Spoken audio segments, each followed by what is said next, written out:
And we're back to learning Inkscape in the year day 12. Let me show you the color wheel.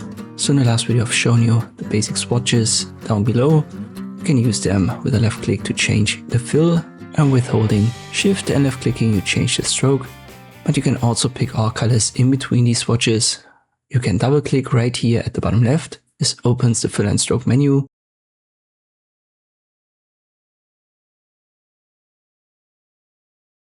Or just go to the top row and then hover until you find object.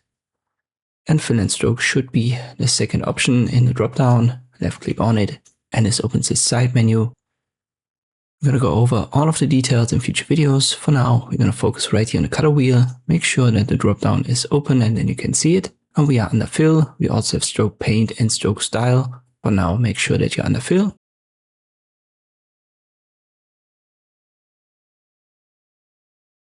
The second option is the flag color.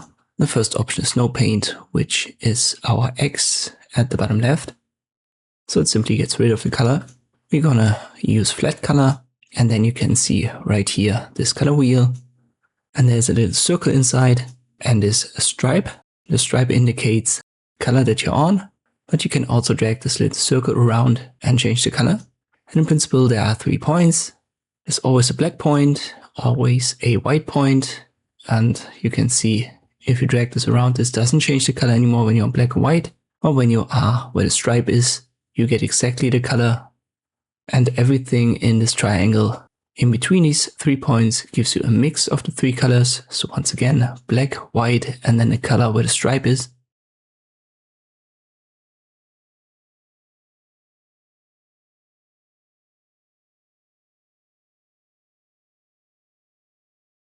And the same goes for stroke paint. Let's change that to red. I drag the stripe to blue. You can see how the stroke changes. Once again, for stroke we also have an X. And that's the principle how you can change the colors manually. And this goes for all objects. So we're going to use the color wheel for the most part. But don't worry, I'm going to go over the other details in this menu in future videos. I hope this one was helpful. Thank you for watching and I'll see you next time.